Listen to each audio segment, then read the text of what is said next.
This is the Nostalgic Future Podcast, where the past is the only way forward.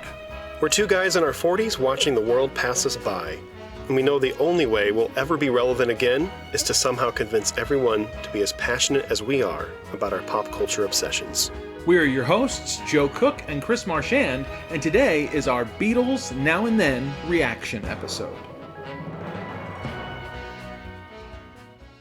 Well, hey everybody, we are excited to be here for an episode kind of in the moment. We are talking about something that Joe and I have been excited about for decades. And maybe that's how it kind of ends up happening when it comes to something surrounding the Beatles.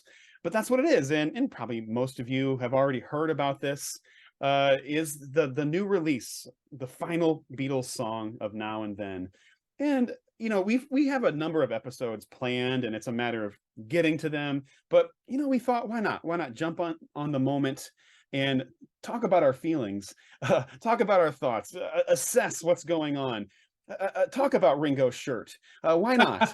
Which we'll get to. And if you're scratching your head over that, well, all I have to say is just pay attention. Just pay attention, and you'll know what we're talking about. Go watch all the releases, and you'll see what we mean by Ringo's shirt, and we'll get there soon enough. But Joe, I'm excited to be able to discuss this. I'm curious what kind of insights that you have, or what little things that you've heard or seen.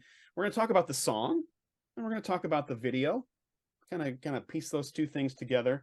And yeah, we're going to have a fun discussion about it today. Joe, where do you want to start? Oh man, Chris. Well, first off, it was yesterday the song came out. Today, as we're recording this, the video was released this morning. And this is a song that, for me, I've been personally waiting for this to drop for, a couple decades now. Like this song, for a lot of people, this is the first time they're hearing. Probably for most people, this is the first time they're hearing Now and Then.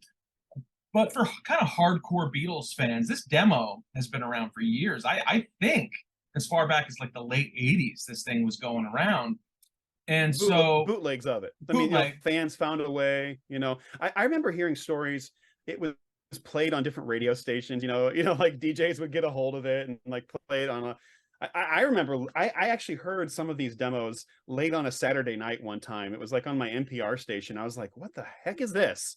Because it's really freaky. The Lost Lennon tapes, I think. The Lost Lennon tapes. And it's kind of freaky if you're just like putting on the radio in the middle, like driving somewhere, and you're like, wait, who is this? Like, that's John Lennon, right? So, and there's something strange about it. It's kind of eerie because they're very lonely tapes, somber tapes, but beautiful, right? The way that kind of John just kind of speaks to us through the years, and you get the tape hiss. But anyway, that's where I started initially hearing it. But you know what though? That was years later.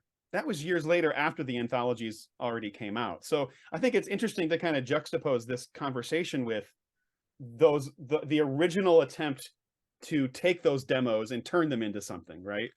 Yeah. So my understanding, as the story goes, is I believe it was at the Rock and Roll Hall of Fame induction of John Lennon, which was in the, I guess, early 90s, that Yoko gave Paul the cassette tape that had 4 songs, I believe, were on. I think it was Real Love, Free as a Bird, Now and Then, and I think Grow Old With Me was the 4th song. And so Paul took the tape to Ringo, George. They settled on these 3 songs. Of course, the 2 that we got in the 90s, we know, and a lot of people know those.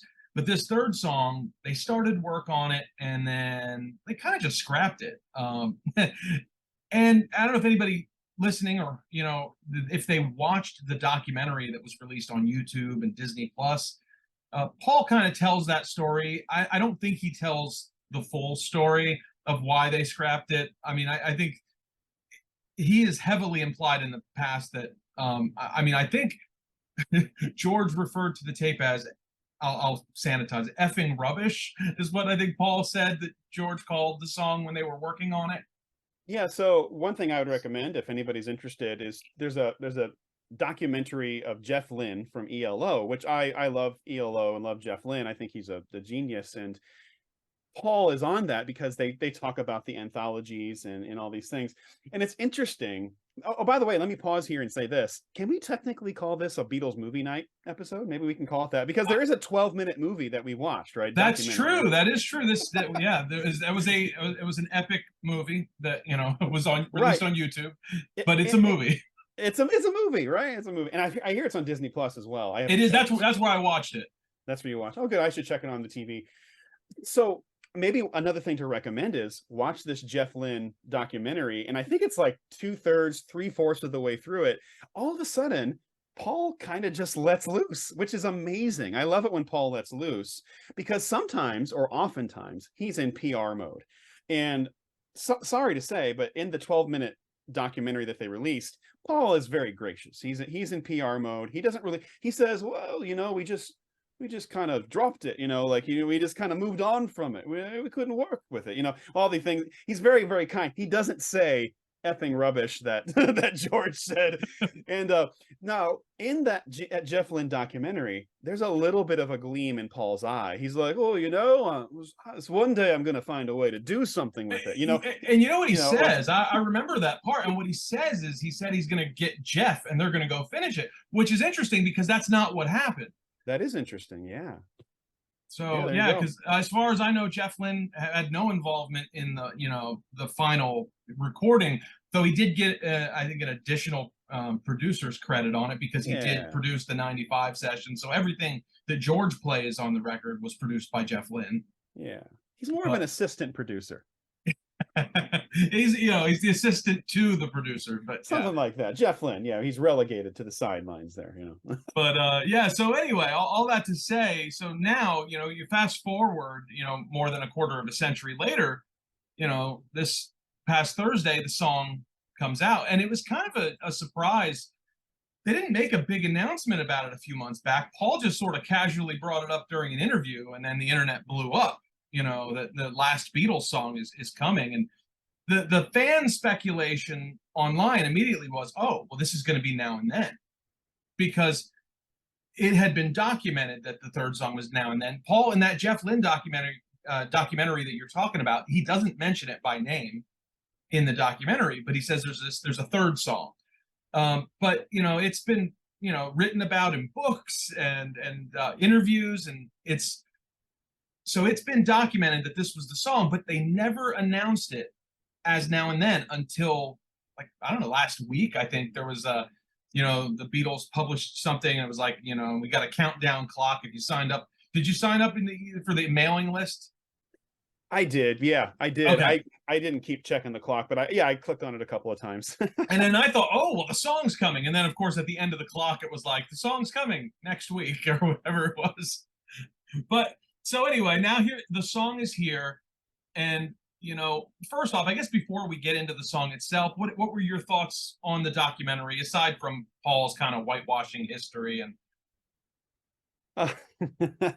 no, I really loved it. I mean, it was great. It was really, really heartfelt. I'm trying to remember some of the individual scenes, and anything that sticks out to you. Any little clips? It was moving. The part that for me right away, I mean, I literally did have chills just kind of go through my body, like, was when they're describing, how they isolated John's vocals, and then suddenly that voice just comes through, and it's just his isolated vocal track, and it was incredible. Because for those who've heard the demo itself, the demo sounded pretty rough, and you'll see people are uploading versions of it on YouTube, and it keeps getting pulled down. If you go and listen to it on YouTube, it sounds rough, but it doesn't sound like, if you heard it back in the day. Fans have since used different software to try to clean it up. That there was a loud hum through the tape.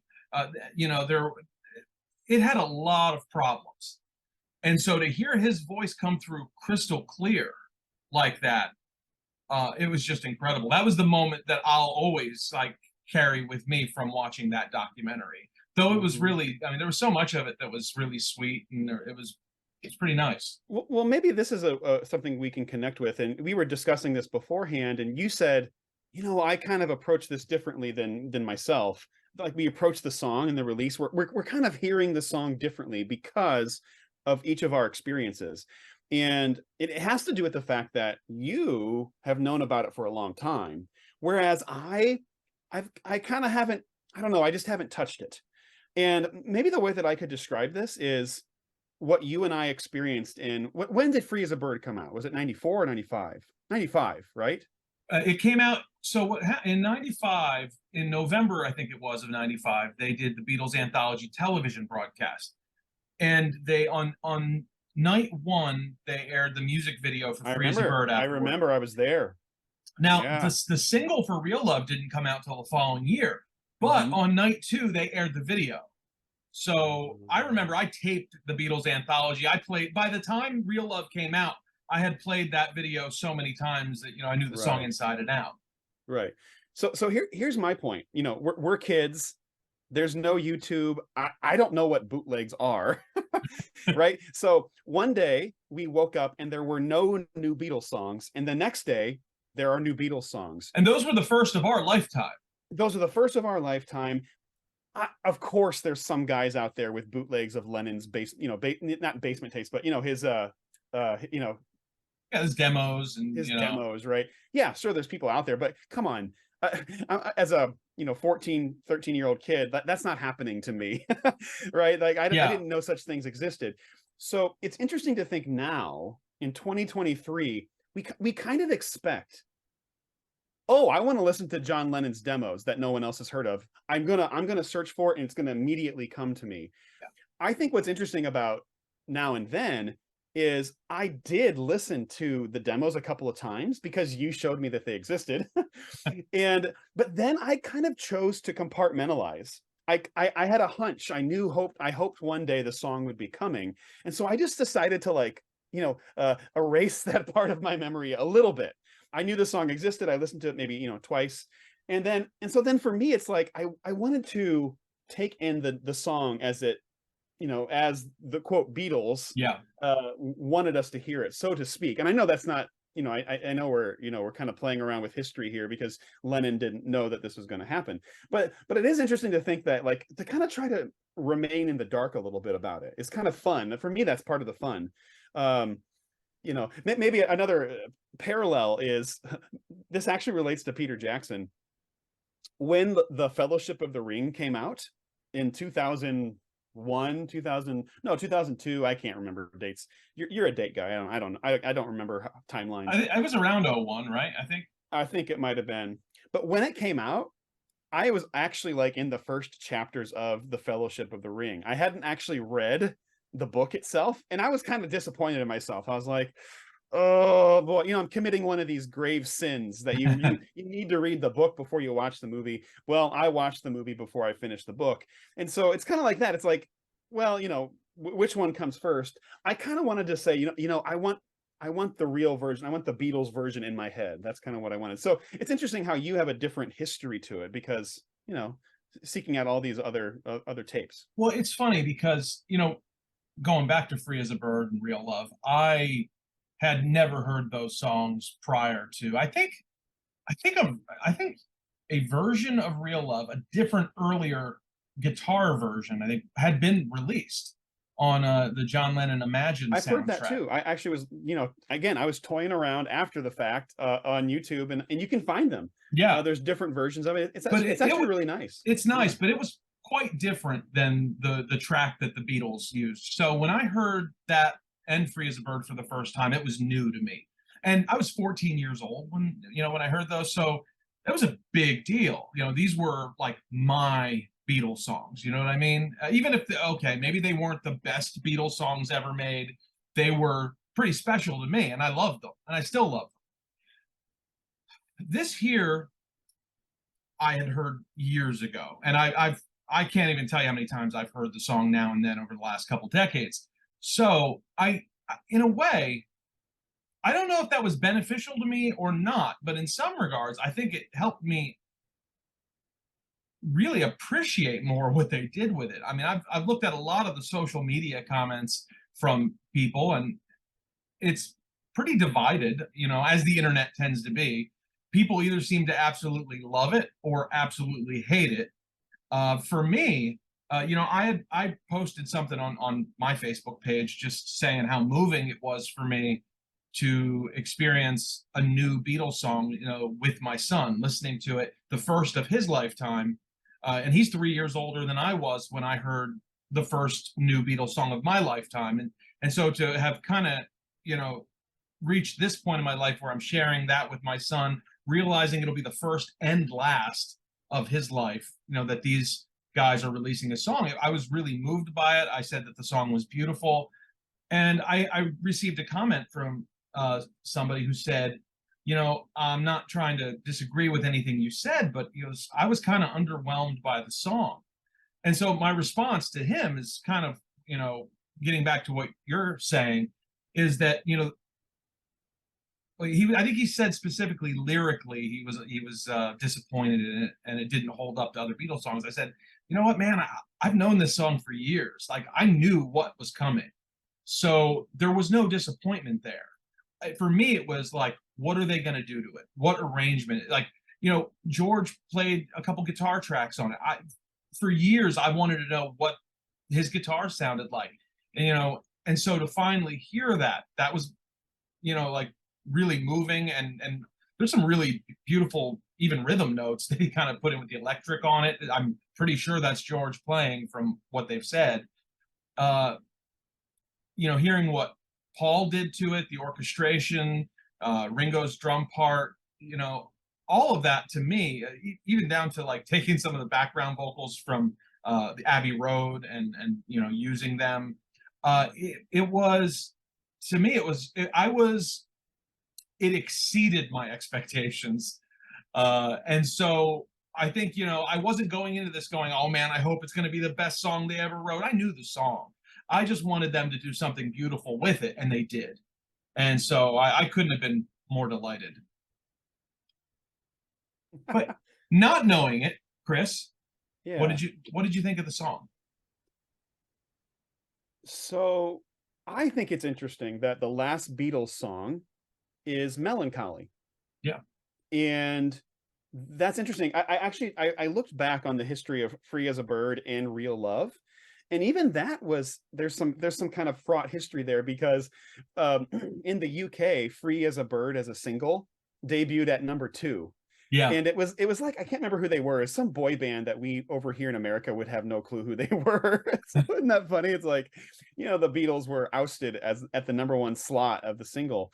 And part of the hindsight that they had was, was it a little bit too maudlin? Was it not quite worthy of what a single should be? A little too heavy of a track or something like that. And that Real Love is more of the better single, and probably was. At the same time, like, I think it's okay.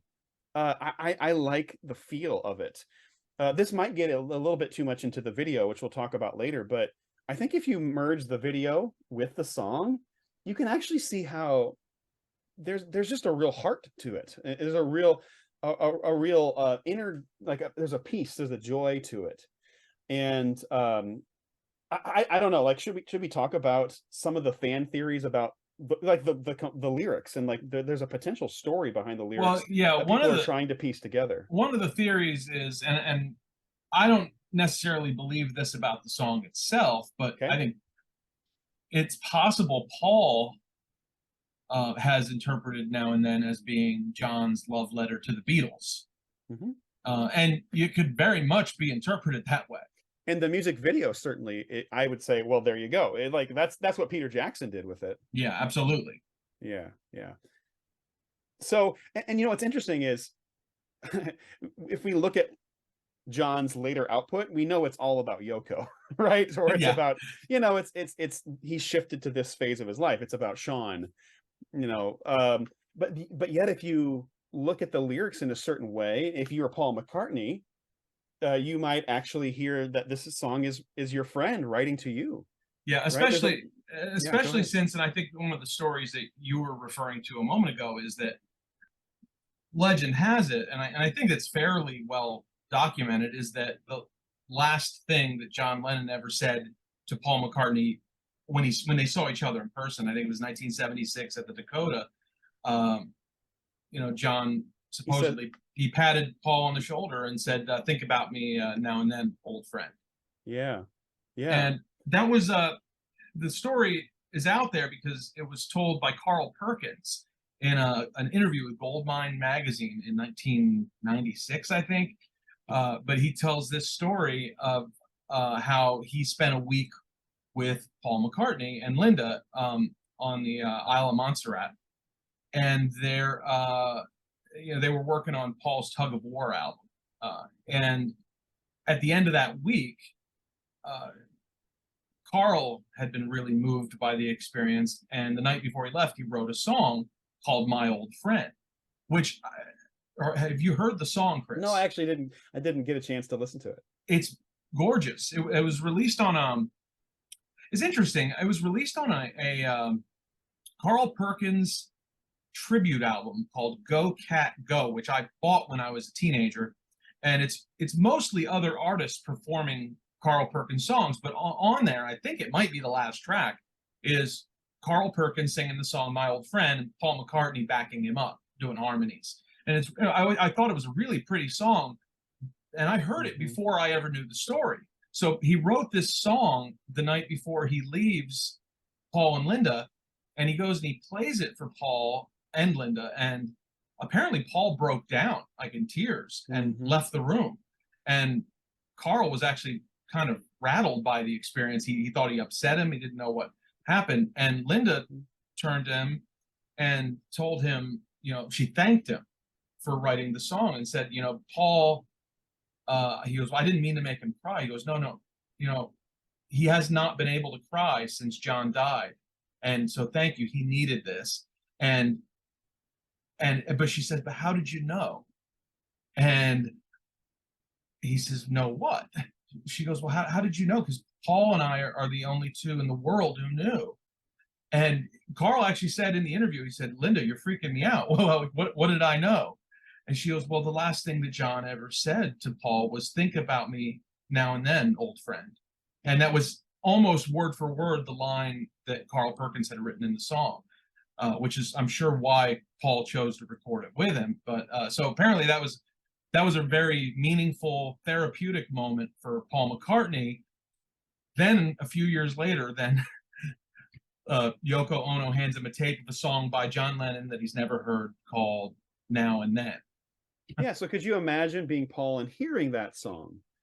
And this is interesting how art works, right? We can each watch a film, hear a song, we'll interpret it differently based on our own experiences, based on what's happened to us and the way we see the world. So, I mean, if you listen to the lyrics, and maybe you can talk a little bit about the bridge that they cut out in the song. Yeah. Maybe the lyrics there can maybe signal to maybe a little bit more of who the song maybe is actually written for. But you know what?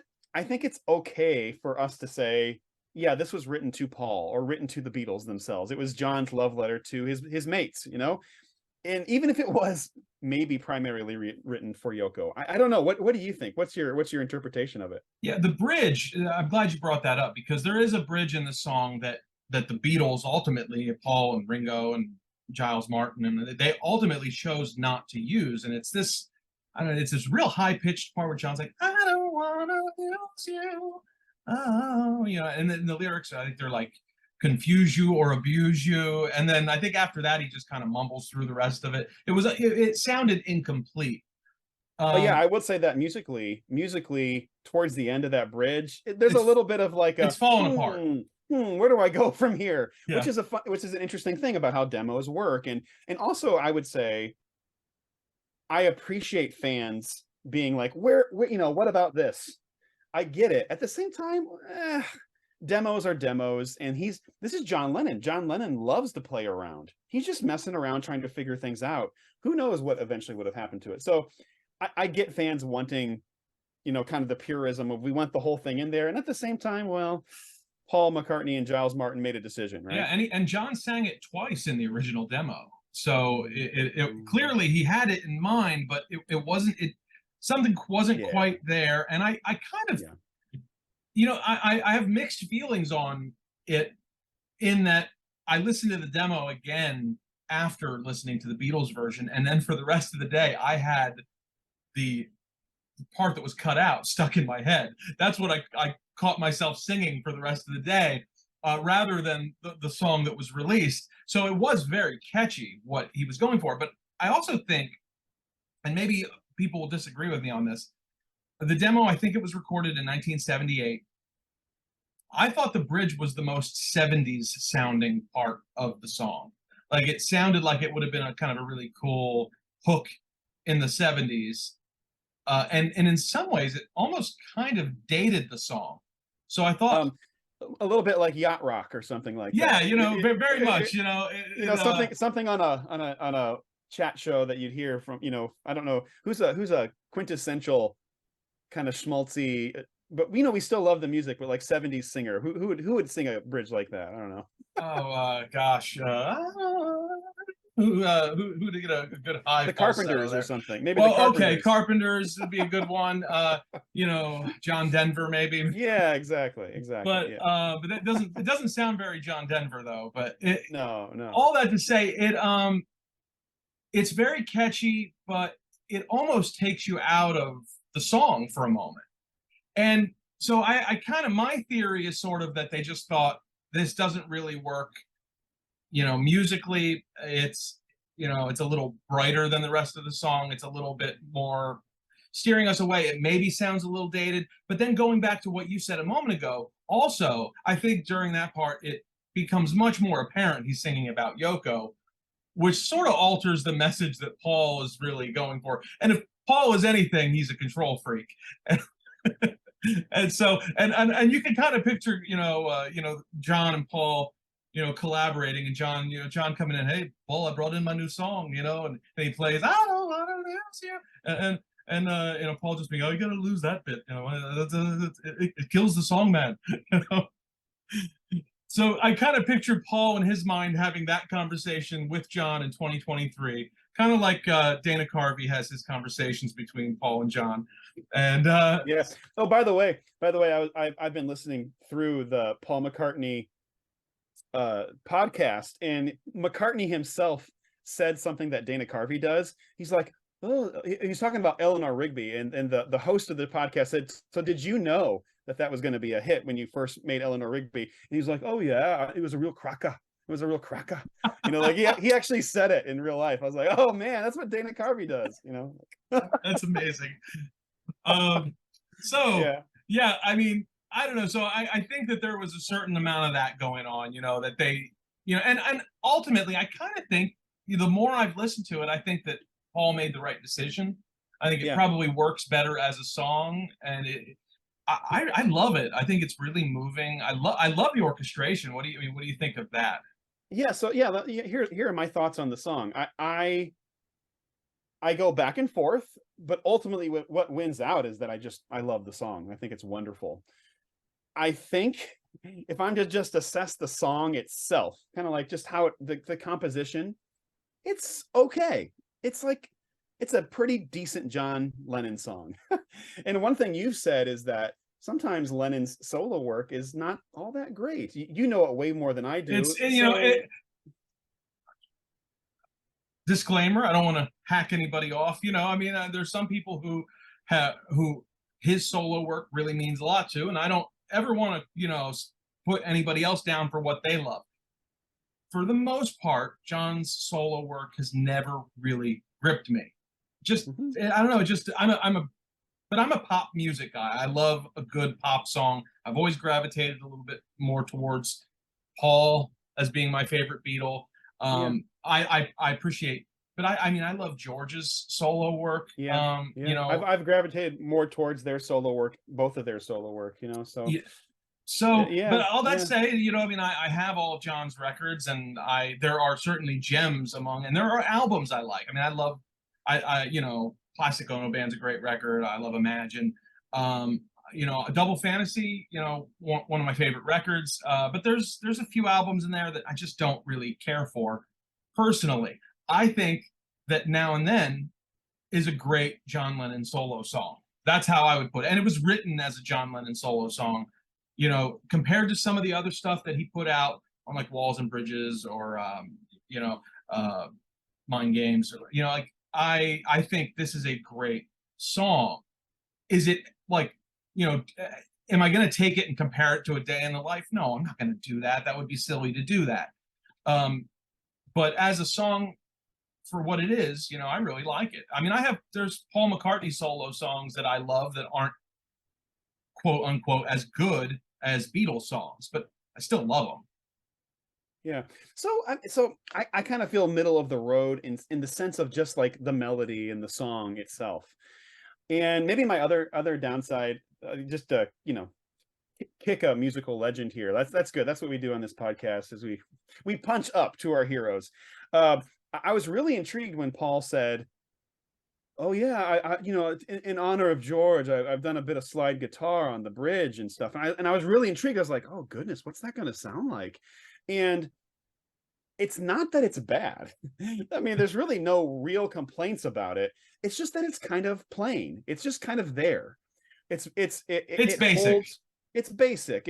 It holds a lot of the notes for maybe 4 beats at a time, and it just kind of it does slide. Whereas if you go back and listen to George Harrison's slide guitar work, you're like, how the heck is he doing that? Yeah. Like that, like when you like you're in awe of George Harrison's slide guitar work, because you're like, what in the world is he doing? And it's so melodic and catchy, No, okay, so I am with you 100% on that. When I first heard it, I mean, for one, it works. What Paul played works really well with the orchestration. It's very atmospheric. It sounds nice. But yeah, as far as George, you would listen to George and you just like your mind would be blown. There's nothing about this that is mind blowing as far as his slide work. In fact, I went back and listened to it, second, third, fourth, fifth time, and the more I listened to it, 2 things happened. One, I appreciated it more because I actually kind of had an initial reaction like yours. I was a little bit underwhelmed after Paul had kind of kept bringing it up, in the documentary. Oh, I'm waiting for this slide solo, and it was like, oh, I guess that was it. And it was kind of like I wasn't necessarily disappointed, but I wasn't like blown away. The more I listened to it, I thought, okay, well, this works with the song. It's suiting the song, and there's nothing wrong with that. But also, the more I listened to it, I thought, man, with a few days of practice, I think I might be able to figure out how to play this thing. And right. bear in mind, I've never played slide guitar in my life. Okay, there you go. Yeah, I mean, and maybe that's my thing is, you joked with me. You're like, it's very atmospheric, and I go, yeah, it sounds a bit more like U2's The Edge than it sounds like George Harrison. And hey, I guess that's okay. And it is what it is, right? What are we going to do? I mean, if only they could have said, hey, by the way, Jeff Lynne found one day he came in and he just on the go recorded a slide guitar part. Here we go. That would be great. But of course, that didn't happen. One thing I heard somebody mention, this was just in a comment on YouTube, but I this piqued my interest. My eyes lit up when I read this, and was somebody said, what I wish they had done. I wish Paul, when they got to that section, the slide solo as a kind of a nod to John's original version of the song, had played the melody from the "I don't want to lose you" part. I don't think it would have worked, but I thought, well, that's interesting. Like that might have worked really well. Do you think it would? I think it was a chord change. So I think like it was tonally. I don't know if it would have worked because in the bridge, John goes somewhere else and with the chords, but they could have adapted it. They could have found a way, because that is a really beautiful melody. I wonder. I would be a fan of that. Yeah, I don't know. I honestly don't know how well it worked, and I tried to picture it, and but I thought the idea was really cool. The idea is pretty brilliant. By the way, just a little side note: in "Free as a Bird," in the bridge when George plays the solo, it's actually the melody of the main melody of the song, but in a different key. So like the song itself shifts to a different key, and so what I'm saying is you can shift a guitar solo to whatever key you happen to be in. So it That's works, true. right? Right? They can figure that out. I will say this. So I have my little complaints. Ultimately, to me the song is so moving. I find I'm very moved by the song. I like the melancholy nature of the verses, and then something about when the chorus kicks in and they're all kind of together now, that there's just something really powerful about it and really sweet.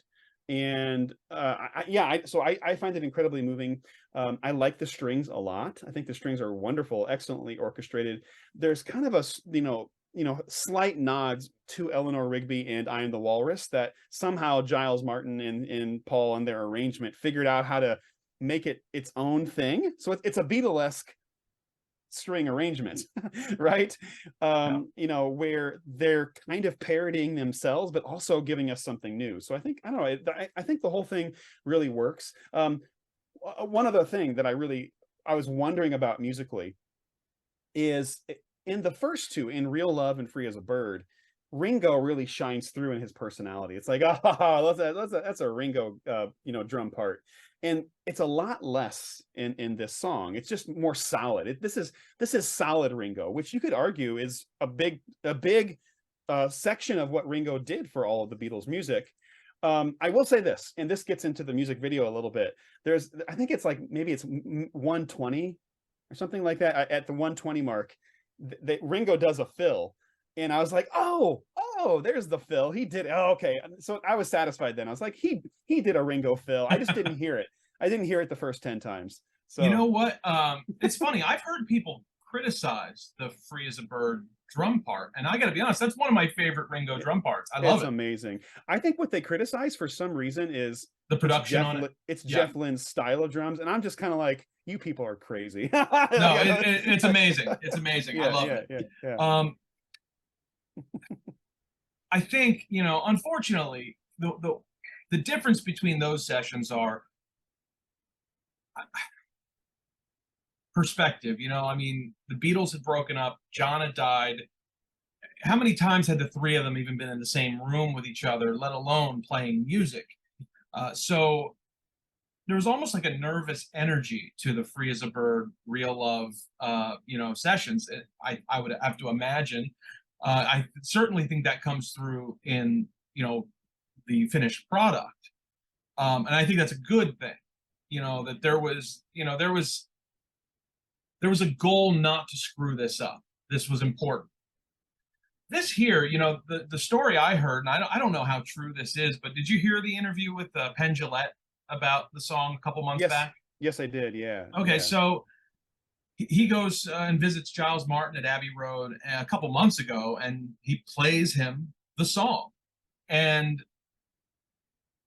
Penn kind of got a whole bunch of things wrong. He went on a podcast and talked about it. He got some things, right, but he certainly, like he said, they de-aged Paul's voice. That didn't happen. And I actually want to talk about Paul's vocals. We'll come back to that. But the thing that he did say that I tend to believe is that Ringo initially said no. I'm going to pass. He wasn't interested in recording the song, and Giles Martin had to get on the phone with him and say, "Hey, come on, this is the last Beatles song ever. You get that, right? This is your last chance to do this." And so Ringo thought and said, "Okay, yeah, you're right. I'll do it." So. But the difference being, John, Paul, George, in 1995 or 94, 95, when those sessions, they were in the room together making music, Jeff Lynne producing. Ringo laid down his drum part at his house this time. You know what I mean? It was like, you see clips of it and it feels like you're watching it like on Zoom, during COVID. Ringo's, in his basement, drumming away on the last Beatles song, which is fine. But it does, if you're really into the romanticism of it, it's not there, it's. Yeah. Do you wonder too? I don't quite know what to do with this.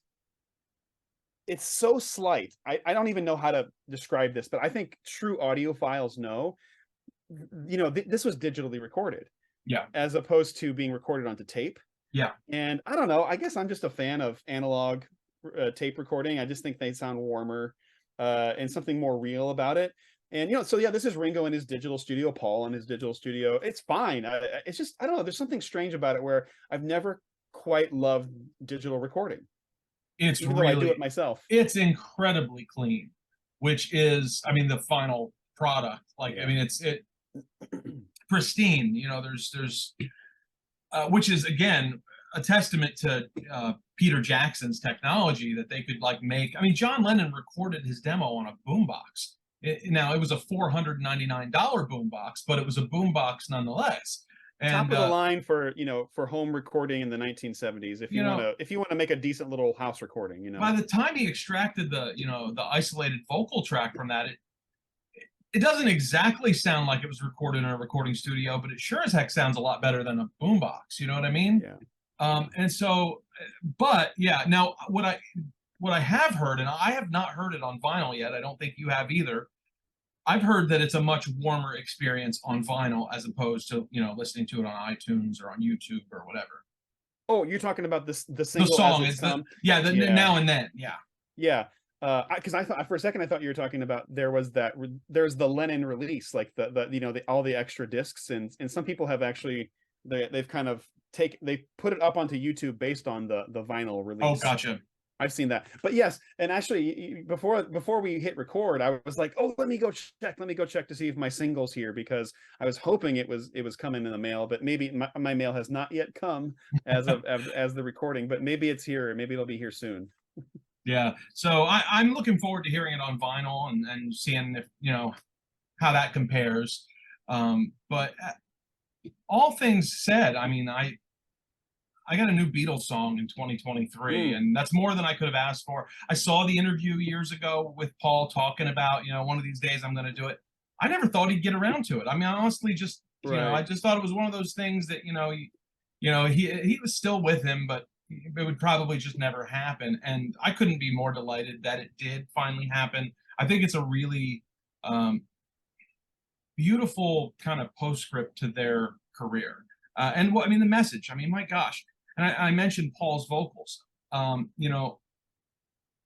Jillette was wrong. They absolutely did not de-age Paul's vocals. And it was very clear that there's this old man kind of singing behind John Lennon. And I'm so glad that they didn't touch it, because I actually found that to be one of the most moving parts of it. Yeah, right. Because I mean, it's a song called Now and Then, for crying out loud, and Paul and Ringo are here, and George has been gone for 20 years now, over, and then John. I mean, Paul and John have been separated, by 40 years, at this point. So Ringo and Paul are the then. They are the then, right? Yeah. Or they're the now. Wait, which one is it? Yeah. Paul and Ringo are the now. Right. John and George are the then. Yes. Well, Paul and Ringo are the then to John's now. When John was singing in the now, they are the then, but they are the now singing to John's then. You just blew my mind. Yeah. Yeah, but it's kind of funny, like what you said. It's like, hey, who's that little old man singing on this song, right? Yeah. At least he's clean. At least he's clean. At least he's clean. But it sounded beautiful together. It really did. Yeah, and we should never have known what it would sound like for an 80-year-old Paul McCartney to be singing with a 40-year-old John Lennon.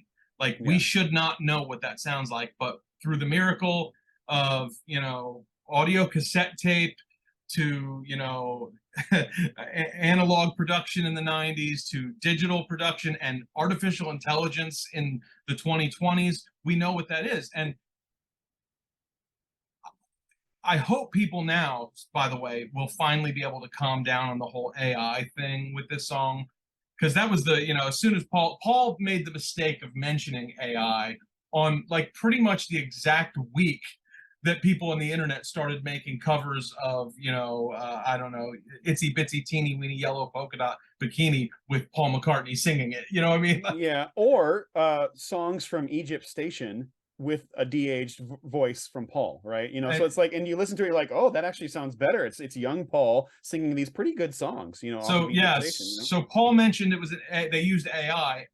The internet freaked out, and obviously, like the AI they were talking about was not de-aging anything or creating any fake vocals. I think people were worried they were going to make a fake John Lennon voice and all sorts of things. They just used this software to isolate John's vocal track, and that's really, I think, ultimately all they did with it, because they clearly did not use John's piano track. Paul recorded a new piano part that that I prefer. I mean, I thought it sounded better, you know, and I'm very, very pleased with it. Now, this morning, we got the world premiere of the music video, and that's a whole other discussion. Um, and I think our, devil's advocate roles may reverse a little bit on the music video. But I'd love to hear your thoughts on the video. Um, I was weeping at the end. I was crying. It really, really, really moved me. Spoiler alert for people that want to take it in and enjoy it for themselves. It ends on basically the closing scene of A Hard Day's Night with the audience there, which represents the first stage of their career, right? So, and also it de-ages them. There's like a little montage of Photos, yeah, and the photos come to life. The photos kind of come to life. It's black and white. It's kind of like, the band at still in the early stages, but then it goes backwards as their children. And it really felt like what moved me. Well, actually, there's two things that move me. One is the ending. It's them taking a final bow. But I think what really, really initially got me, and this is where the melancholy and the sweet and sentimental sides of the song come together for me, is the whatever Peter Jackson did. He found John goofing around. I know George, that was during the Sgt. Pepper, like Hello Goodbye recordings, things. John, he's playing a Martin guitar and he's in kind of a regular suit. Was that the Walrus shoot? When was that from? When John is aping around, he's kind of like doing little goofy dances. There were the Hello Goodbye video. At the end of it, they're in street clothes, and so was that John from the end of that, or was that because yeah, I know there's a couple costume changes in that video. When I watched it, I didn't really think about it, but I just think I just sort of assumed it was all from the same video. But you might be right about it being from. But I thought John looked like the Hello Goodbye video to me, but it could have very well been for Magical Mystery Tour. It's the same era. Yeah. And though I really was moved by it. It was like John Lennon playing with Paul McCartney from Beyond the Grave and having a bit of a laugh, having a bit of fun. I mean, if you've seen the Get Back documentary, you can tell over numerous hours how they egg each other on, how they're playing songs to each other, sometimes singing in each other's faces, playing songs over and over again. And so here's John goofing around in the studio again. And I just love that. And I guess for me, this is where I was really curious. Peter Jackson said, we found a way to merge humor into it. So it's not just this big old sorrowful weep fest, And I just, to me, it worked so well. I mean, there's one moment where Johnny's even conducting the orchestra, having he's a madman running around the studio, just having some fun. And I just loved it. I don't know. I mean, you can tell little bits here and there, like the edge of different people. Like you can tell like little digital glitches almost. Like you can see that every now and then. So that I was going to get to that. Yeah, you can see that stuff, and that stuff has bothered me since they did it in Return of the Jedi when Luke jumps down into that cage with the big thing, and he almost dies and he slays the thing. I'm just like, yeah, I could tell it was green screened, and I could tell as an 8-year-old, to me it looked a step above my Zoom background, it was very obvious to me that it was, and I've seen so much good green screening in recent years that I thought I actually had to thought for a moment. I feel bad saying this. Peter Jackson did this. Peter Jackson? I kind of thought like from Peter Jackson, maybe it would look a little bit better than this. Man. My reaction to the video, I thought it started off incredibly strong. I thought it ended incredibly strong. I mean, powerful ending. I kind of didn't know what to do with the middle of it. And by that, I mean, when the video starts and you see George 1995 noodling on his guitar, I'm like, that's I a love chill. that. That's a I chills love that. moment for me. I love those. I'm so glad they put those shots in there too. I Just to wanted know. more of it. I wanted I more know, of I bet it. you did. And Yeah, and yeah. and so maybe that's the, I don't know, the archivist in me that just wants to see all that kind of, lost stuff. But when there's a scene where, we cut to, Ringo's playing the drums and he's in his basement or wherever he is, and Paul's in the studio by himself playing the bass, and it becomes very apparent that they're not together, which again, to me is a little bit sad. And I kind of don't want to be reminded of that in the 2023 Paul and Ringo. But those shots in the 90s when George, Paul, and Ringo are all in the same room, gosh, that just gives me the feels. You know what I mean? Mm-hmm. But then they cut to this scene of Paul and Ringo together doing their vocals, and I'm not even sure that they were actually in the same room when they did that. See, I was going to ask you that. I was going to see, what do you think about that? I want to believe, Joe. I want to believe they were right next to each other, but maybe not. I don't know. Okay, so I have a number of issues with that part of the video. To me, that was just like, okay, well, there they are, and okay, that's cool. And at first, I thought, oh, good, they are together. And then I'm like, oh, I bet they're not. But then they come back, and then like George and John are with them, and I just thought, well, that's weird. Like, I don't know. Like, it didn't move me right away. I was just kind of like, it was almost jarring to me that, and it felt like, and I want to preface this by saying, Paul McCartney is my favorite artist, musician, songwriter, singer on the face of the earth. But that felt like a real Paul move. Hey, Peter, I want you to put John over to me right, and over to Ringo's left, I want you to put George, and we'll all be jamming together. Right. And I was just like, ooh, I don't know. That's weird to me. Okay. And so, and it kind of looked fake on top of it. Yeah. Because even when Paul and Ringo were together, it didn't look great. It looked very, I don't know, like a cheap shot. I think there were some shots that really did work to me. Like, I'm trying to remember the exact one, but there's one where Ringo, like modern day Ringo, is playing drums, like on the set of Hello Goodbye. Yeah, and it looked cool. It looked cool. Some of those things looked really cool. Whereas the more flat, the four of them together in like one single shot.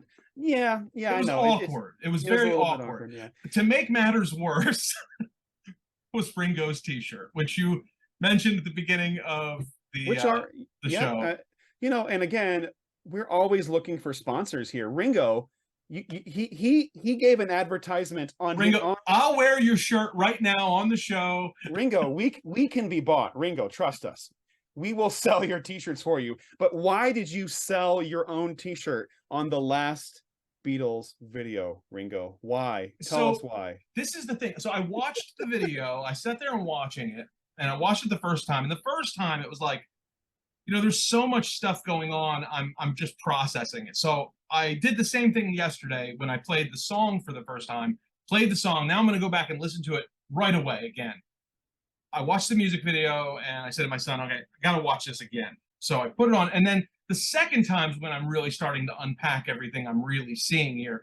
And there is Ringo's giant face underneath his face. Like, there on his torso or whatever is this Ringo face. And you could read the shirt. It was like, Ringo on tour. And I'm like, is he plugging the All-Star Band tour right now in their music video? And so then I after the video ended, I went to, ringostar.com, wherever his official site.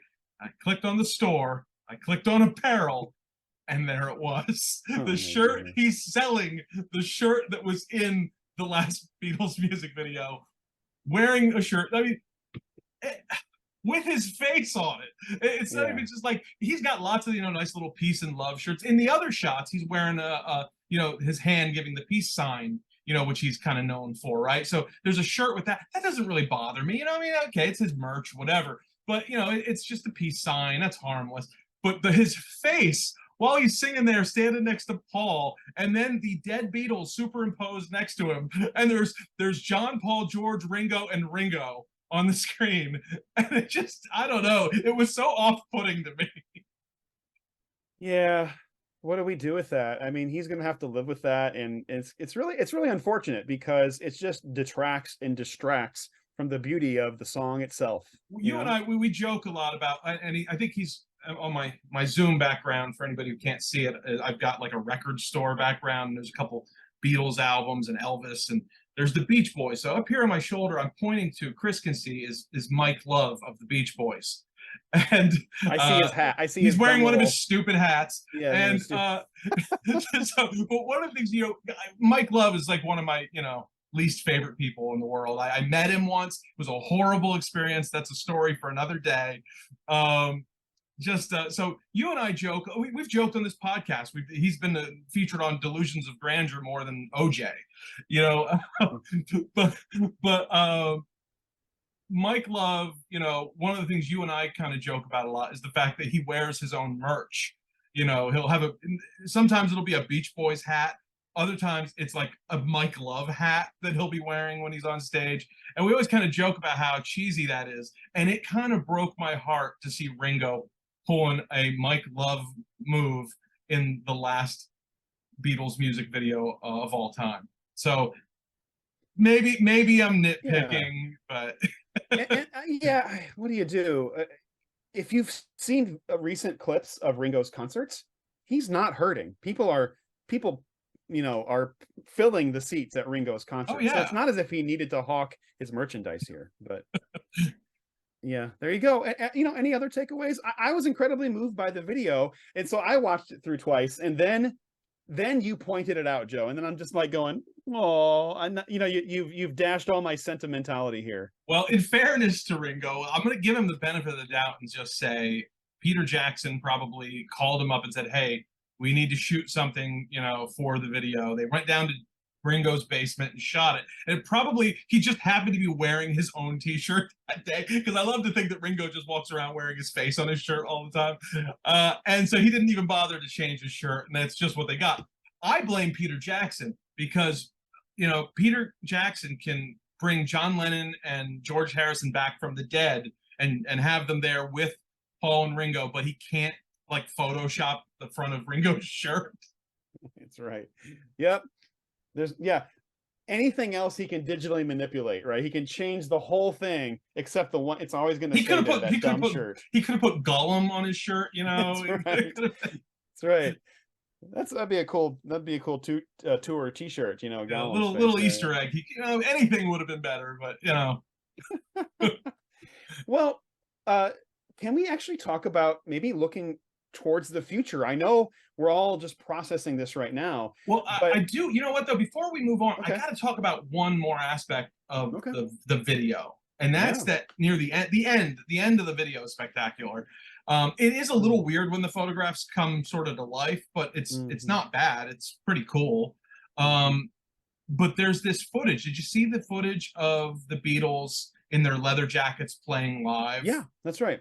So have you heard the story behind this? Was it their first ever filmed performance or something? It's the earliest known footage of the Beatles, and it's never been seen before. And apparently Pete Best found out about it. The Beatles' former drummer, Pete Best, the one that was fired and they hired Ringo, he bought it. And by the way, he is playing with them at that show, but they did not show Pete in the footage. But what you're gonna do? He bought that footage at auction and sold it to Apple. So I'm hoping he got a pretty good payday for that, because they used it in the final video. Really cool footage, very clear quality footage. They only showed like a few seconds of it. I'd hoped we would have got a little bit more, but very cool stuff. And sweet. So it's that nice for Pete Best, right? And then the other thing being, you mentioned at the very final shot. Well, like it is that shot of them taking their final bow, and then one by one they disappear.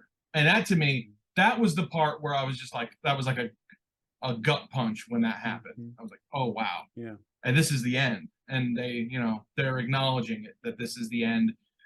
Who knows how much longer, we'll have Paul and Ringo. And you hate to think about that, but they're in their 80s. Yeah. And it was like, in a way, I almost felt like, gosh, they're just acknowledging their own mortality, what we've lost, and what we still have to lose. And that was a sucker punch to me. That final shot, best shot of the video. Yeah, yeah, yeah. It was really moving. Absolutely. Anyway, so you were going to say, Well, so this is going to lead to two things at once. Another pretty, for me, significant criticism combined with another hope that you and I have talked about. Let's start with, what do you want to start? Criticism or hope? let's get the negative out of the way first. Then we can Okay. end on a hopeful message. What the crap is going on with this stupid blue and red editions? Nobody cares. Nobody freaking cares. And it's really a huge disappointment. Yeah. Other people have commented on the poor graphic design of the blue and red albums, and it's like, From the beginning. I mean, from the beginning, it was a cash grab from EMI from the start, Parlophone from the start. And in fairness, though, I mean, in fairness to them. Okay, you're going to be fair. Okay, well, fine, I will be fair. At that point, it's hard to believe this, but there was no Beatles greatest hits collection. Oh no, see, I am not against greatest hits compilations. Yeah, that's fine. That's fine. Well, I guess maybe this leads to the hope, but it's just redundant at this point. And actually, you know what? This is actually my real complaint.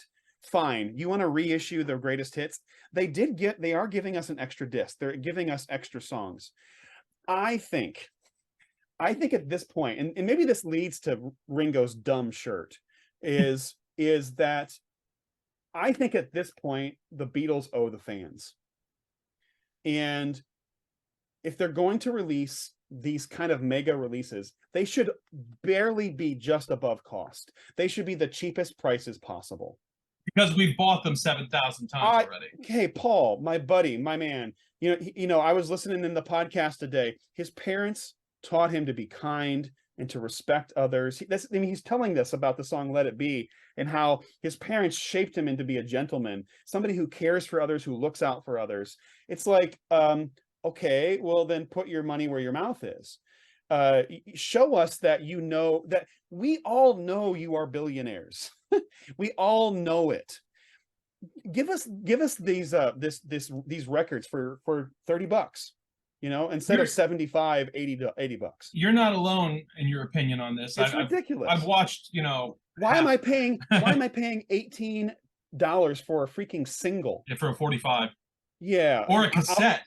I'll pay you $8. How about that, Paul? $8. You want $8 for your stupid single with the dumb graphic design on the front that nobody likes either? The now and then graphic design. I remember going into a Camelot, music store in 1995 and buying the Free as a Bird CD single. It was like $3.99, and it had four tracks on it. And 3 of them weren't on the anthology album, so they were genuine B-sides. And so that would be an interesting thing too.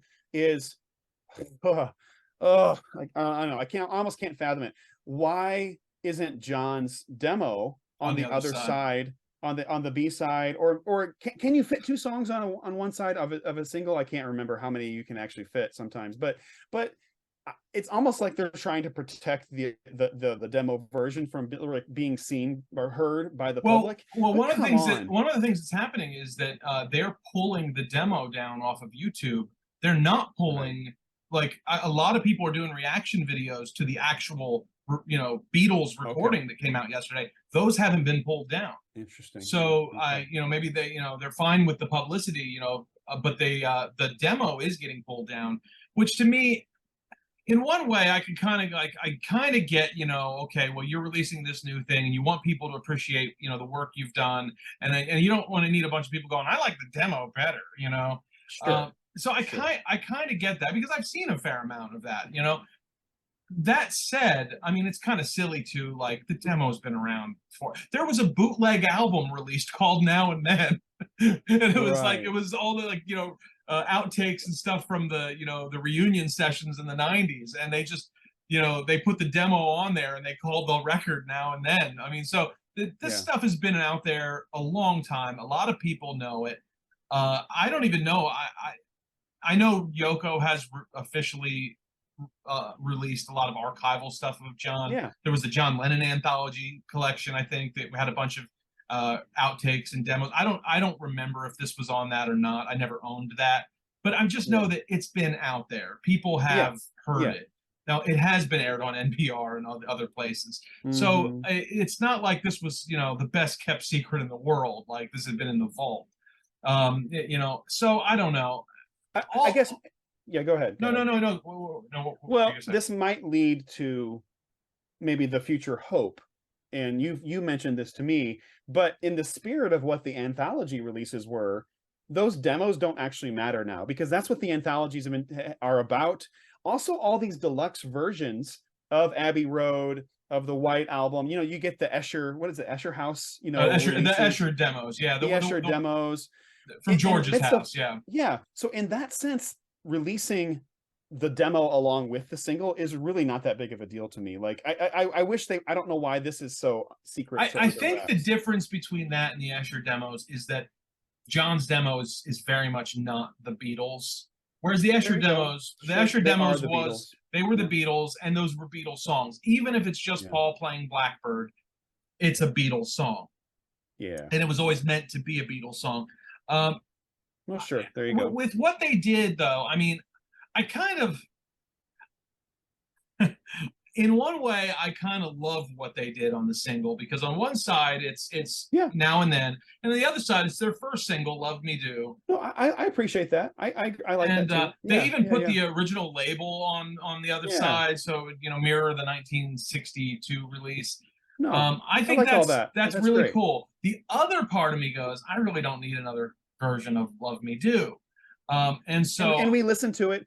We don't have Dolby Atmos, and we don't have 5.1 surround sound or whatever, so we don't know what the full experience is. But we're just kind of like, "Yep, it's Love Me Do. It's great." And my thing is, I'm not sure how blown away I could be by an Atmos version of Love Me Do. Nothing wrong with the track. I love the song, but I mean, this is not. I Am the Walrus we're talking about. I really didn't even need a remix of Love Me Do. But I mean, fine. I'm glad they did it. If they can do it, they should do it to all of it, as far as I'm concerned. And I just don't know. Like, to me, what bothers me is that I bought my Free as a Bird and Real Love singles for $3.99, and now I have to pay nearly $20 to get one new song.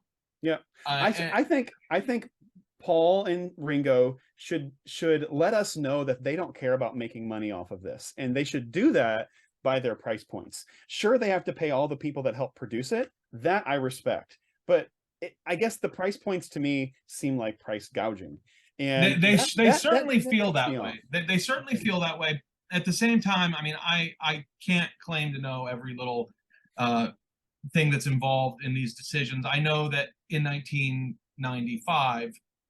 A lot more people were buying CD singles than are now. Now people, I mean, they have enough trouble just selling the song, because most people are just going to stream it on Spotify. So there's much less demand for a physical version. They didn't even make a CD this time. No, they did. They actually announced it yesterday. The single? Yeah. They're going to do a CD of the single. They just announced it. Yeah. Oh, I didn't hear that. Okay. I saw that in one of the email updates. They're doing it now. Yeah. Oh, okay. Well, that's cool. I mean, I would rather it exist than not exist. Right. And depending on if it's cheaper, maybe I'll buy that. But I did not buy this. I did not buy the 45 like you did. I don't really play 45s a lot, and it seemed like a lot for one song.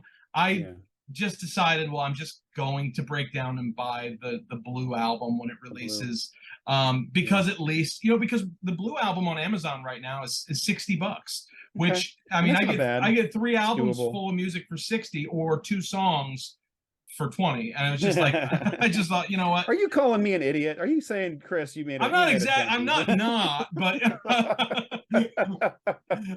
no, I can understand why. Like, no, I mean, I absolutely get the appeal of wanting to have the Now and Then single. Like, if I had all the money in the world to throw around like you, I would definitely buy copy after copy of it. But no, I would just probably rather have the Blue album, and have that song included. I don't think the Blue album was a great way to release that song. I actually think it was kind of a dumb way to release it. So that's my next point here. there's something for us Beatles fans that feels bizarrely asymmetrical about how they're releasing Now and Then on the Blue album, because we all know that it belongs on volume 3 of the anthology. Yeah. Or it belongs on a separate EP of all the new songs that they recorded, Free as a Bird and Real Love. It belongs in like some other kind of collection. And Yeah, so because today, those songs feel complete now, and yet they still yes. feel incomplete because they're not together in any way. And okay, so this morning on the way to school, I had my sons listen to the song, and we listened to Now and Then first, and then I said, now listen to Free as a Bird. Do you hear John's vocals here? And what we're all kind of wondering, I mean, Giles Martin, are you listening?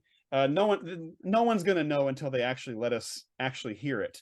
But what did you say? What is it? 19? Is it 2024? 2025? 2025 will be the 30th anniversary of the It'll be the anthology. 30th anniversary of the anthology. And I mean, part of us thinks, well, maybe the Beatles have forgotten about the anthology because it's like, well, that's in the past and it wasn't. I don't know how they feel about it. It seems like it kind of doesn't exist to some people, whereas for you and me, it was like a big Which deal. is, it's incredible that it's sort of fallen by the wayside the way it has, because it wasn't a big deal. It was an event. It was a huge event.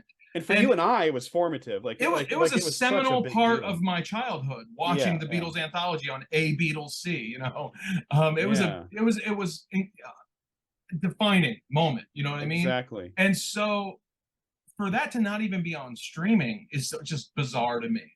It's on streaming. I'm able to stream it on Apple Music.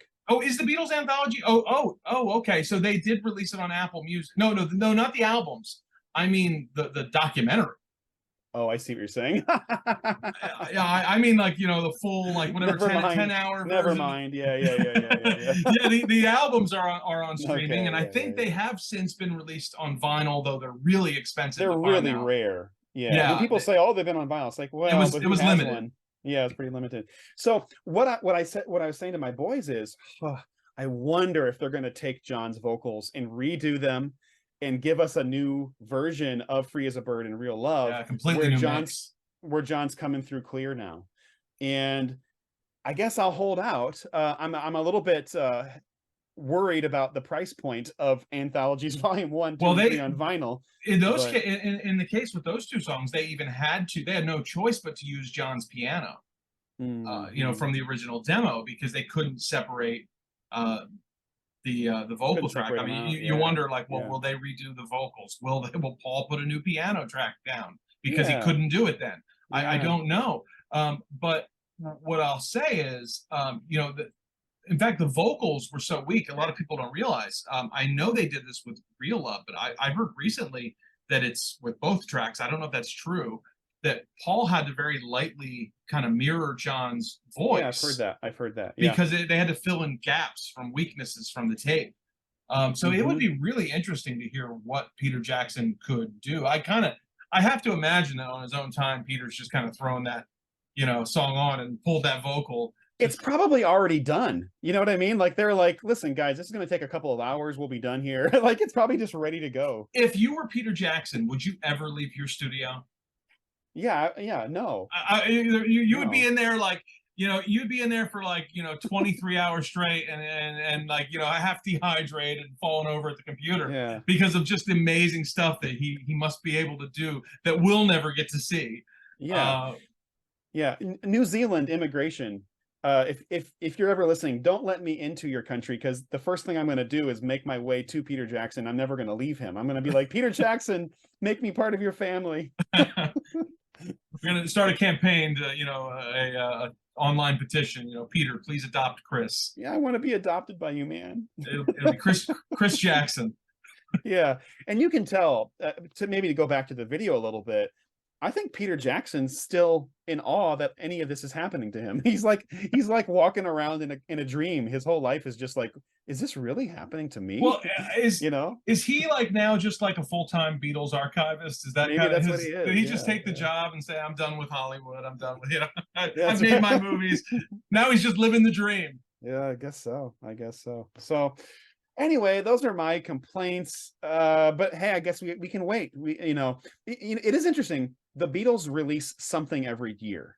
Yeah. So this is obviously what this is going to be. Last year was Revolver. Get Back was before that. What's coming next year? Maybe Rubber Soul, and then in 2025, is it the anthologies? Anthology, all right. I Now, don't but know. here's the question: now that they've made a big deal about Now and Then, will they go ahead and put Now and Then on album 3? Wouldn't that be a royal bummer if they're like, well, because if they don't, it'll just always feel incomplete. oh, yeah. I tried to find these versions on the internet. Somebody somewhere posted all of these images of like really unsatisfying asymmetrical things. It's like things that are like cut in the wrong ways, like pieces of a pumpkin pie taken out the wrong way. And that's kind of what this would feel like if they never put Then and Now and Then on anthology volume. I don't know. So that meme would look like Beatles Anthology 1, Beatles Anthology 2, Blue Album. There you go. That's right. That's what that would be. And it would be like, what have you done? What have you done? I don't know. Well, and isn't it? Yeah. Oh no. Well, I mean, just all I was gonna say is, they're fun little nitpicks. All in all, at the end of the day, we got a new Beatles song yesterday. I love it. I love the song. I love it too. These are first world problems that we've got, Chris. Oh man. Well, that's it. That's just it. The problem that's going to be part of us all is, well, we're all going to die. We're all not going to be here forever. The song is a meditation on that, the loss of friends, the loss of loved ones. And I guess that's what I did like about the video is like, well, what do we remember about like our loved ones? What have you and I done here today? We've goofed around a little bit. We've made fun of the Beatles. We've loved the Beatles. We've griped and then made fun of ourselves for griping. Like this is part of being friends and being with each other is just having the fun. And so I guess I take that away from there is a moment in the video, as you say that, it kind of reminded me. There's this moment where Paul is sitting, in the control room while the orchestra is playing, and they put.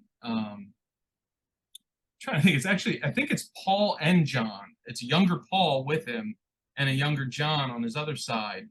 And Paul's just kind of, obviously this is just footage from the session. And Paul's kind of sitting there with a bit of a melancholy look on his face. And there's a moment where the way Peter Jackson did this, like you could tell, I mean, they were going full force at like, tugging at our heartstrings. Paul looks at his younger self, he looks up at himself, and then he looks over at John. And it's just like, I mean, talk about heavy. But there, and I think that, speaks to what, you're saying about all of this. It's enjoying it in the moment while we can.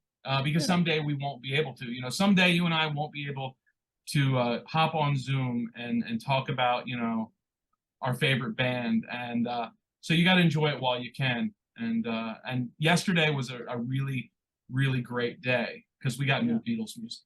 There you go. Yeah, I'm satisfied. Well, I think that's about it for this one, Chris.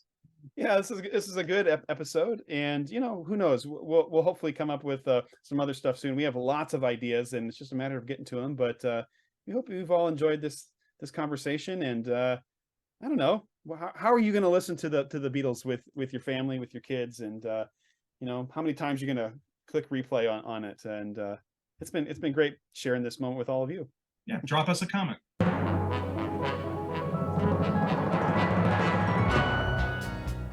Thanks for listening to the Nostalgic Future Podcast. We'd love to hear from you. Drop us a line at nostalgicfuturepodcast@gmail.com. We may just read your letter on an upcoming show. Follow us on social media, Nostalgic Future Podcast on Facebook and @PastFuturePod on Twitter. Please subscribe wherever you listen to podcasts and leave a review to help support what we do. Until next time, remember, the past is the only way forward.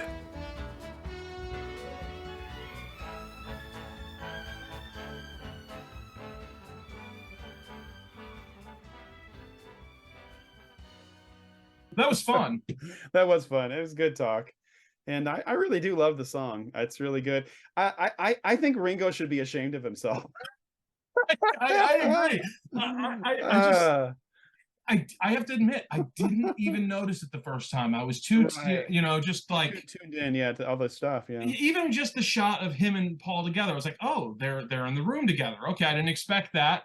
Right. And right. my first thought, then I'm starting to contemplate in my head, oh, but are they really in the room? And I'm not noticing the shirt. Yeah. On the second viewing, the shirt just hit me like a brick wall. It was like I drove a tractor trailer into a brick wall. I was like, there's Ringo's two faces coming at me. Instead of headlights, there was two Ringo faces. Yeah. It was just, oh, come on. Yeah. It's bad. It's tacky, and it's a shame. Well, yeah. Paul's outfit. He is. Look at his outfit. I have it right here. Actually, somebody just. It's in black, right? Yeah, I mean, it's just really sleek, but also it's not drawing attention to himself, but he looks really nice. And Ringo's in like a jumpsuit, like he's going to go out. He's out on his morning walk or something, but then his band T-shirt, Well, I mean, you've got iconic John and George. You've got Paul dressed real nice and classy, and Ringo selling merch. This is when his wife should have stepped in. She would have been like, "What are you doing? What are you? Come on." Yeah. Like, this is up to a wife that smack him on the back of the head. Exactly. Get with it. She's the one that could have knocked some sense into him, And I'm sure Paul tried to be very relaxed, like cool about it. Yeah. Looking very casual today, mate. Just. Oh dear me. Okay. Oh, what you gonna do? We could just riff on this for 2 hours. How about that?